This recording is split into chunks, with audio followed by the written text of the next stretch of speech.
What helps a child survive life's hardest seasons? Hi, this is Robyn. I'm so glad you're here. If something you hear today speaks to you, I'd love to hear from you. You'll find my email in the episode notes. This week's Cup of Joy is called The Gift of Belonging. A story about orphan trains appeared in my Facebook feed recently, and I haven't been able to shake it. Between 1854 and 1929, an estimated 250,000 children were placed on trains and sent from crowded eastern cities to rural communities throughout America. Some had lost their parents, others had been abandoned. Many were simply children of poverty whose families could no longer care for them. They boarded trains carrying little more than a small suitcase and the hope that someone somewhere might choose them. Some found loving homes, others found lives of hard labor and loneliness. All of them left behind everything familiar. As I read their stories, my heart ached. It is difficult to imagine being a child and watching your world disappear. Today's headlines often bring similar stories, whether the cause is war, poverty, illness, addiction, incarceration, immigration raids, or family breakdown. Children continue to experience the pain of displacement. Their circumstances may change, but the heartbreak remains the same. A child loses the people, places, and routines that make the world feel safe. The orphan trains were still running during my grandparents' childhoods. While none of them rode those trains, loss found its way into their lives as well. My dad's mom, Grandma Lucille, was born in 1900. When she was 5 years old, her mother died. The family story is that she discovered her mother's body in bed. I have no way of knowing whether every detail is accurate, but I do know she lost her mother far too young. Her father was unable to care for her, so she was sent to live with relatives. From what I was told, life was not especially kind. She worked hard from an early age and was expected to earn her keep. At some point, rather than paying for dental work, all of her teeth were pulled. She wore dentures for the rest of her life, and they never fit comfortably. My dad's father, Grandpa Slim, born in 1890, had a different childhood, but equally difficult. After his father died, his mother could no longer care for him and his younger brother.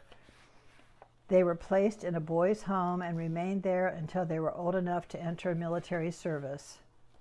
On my mother's side of the family, there was loss too. My grandma Elizabeth, born in 1896, lost an older brother to diphtheria, and a year later lost her father to tuberculosis. Her mother never remarried. Yet my grandmother's story unfolded differently. Her mother and extended family surrounded her with care. Together they traveled by train and saw parts of the country that many people never experienced. The losses were real, but so was the support. As I reflected on these stories, I realized that tragedy alone does not determine the course of a child's life. What happens afterward matters just as much. Who steps forward? Who provides safety and stability? Who offers belonging when a child's world has been turned upside down? The answers to those questions often shape a life far more than the tragedy itself. Perhaps that is why I have always loved the book Anne of Green Gables. Published in 1908, it has certainly stood the test of time. My grandmother was only 12 years old when it first appeared. I often wonder if she read it and loved it as much as I did. When PBS aired the series based on the book, I watched it with my mom. Years later, I watched it again with my granddaughter. 3 generations, possibly 4, all captivated by the same story. The more I learned about Lucy Maud Montgomery, the author of the book, the more meaningful the story became. Montgomery lost her own mother as a baby and was raised by her grandparents on Prince Edward Island. She understood loneliness and longing. She knew what it felt like to be different and to wonder where she belonged. It is easy to imagine that some of Anne Shirley's deepest yearnings came from her own heart. Anne is not alone in literature. Pollyanna arrives to live with a stern aunt after the death of her parents.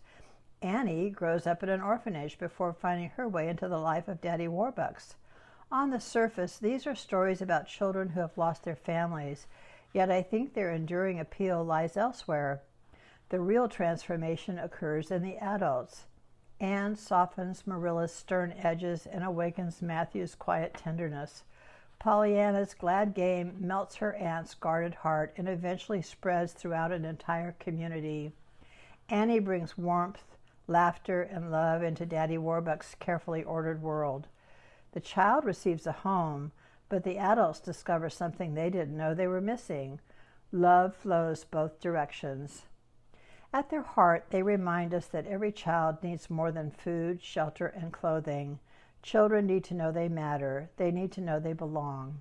They need to know that someone is glad they are here. And perhaps we need children as much as they need us.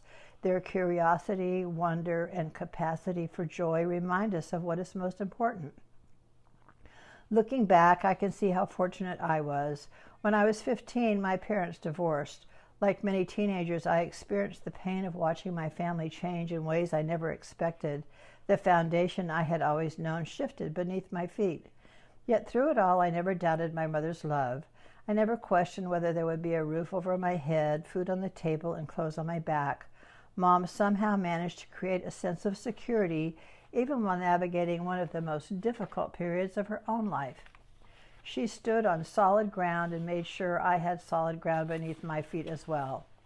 As I think about my two grandmothers, I see how differently love can be expressed. The grandmother who lost her mother at 5 was not what I would call warm and fuzzy. She would hug me hello, but after that, affection did not come easily for her. Yet she always made sure there was a good meal on the table and cookies in the cookie jar. Looking back, I suspect that was her language of love. She may not have spoken it in words, but she expressed it through care. My other grandmother showed love differently. She played games with us, taught us card games, drew pictures, and told stories. She gave us her time and attention. One grandmother nourished our bodies, the other nourished our imaginations. Both were saying the same thing: you matter. As I grew older and became a mother myself, I realized that one of the greatest gifts my own mother gave me was not something she bought or taught. It was the certainty that I was loved unconditionally. When life storms arrived, I stood on that foundation, and then I passed it on. My sons always knew they were loved no matter what. They did not have to earn it. They did not have to perform for it. They did not have to be perfect to receive it. It was simply there, steady and dependable, like the love my mother gave to me. The orphan trains ended nearly a century ago, but the lesson remains. Every child deserves at least one person who says, you belong here. Not because life will be free of hardship. It won't. Loss, disappointment, and change are part of every human story. What makes the difference is knowing that when those difficult seasons come, there is someone who will stand beside you, someone who will choose you, someone who will love you, someone who will help you find your way home. Today I celebrate and honor all those who cherish our children, parents and grandparents, foster parents and teachers, neighbors, mentors, and friends, the people who open their hearts and make room at the table. And I'm grateful for the children themselves, who remind us how fragile and important love is.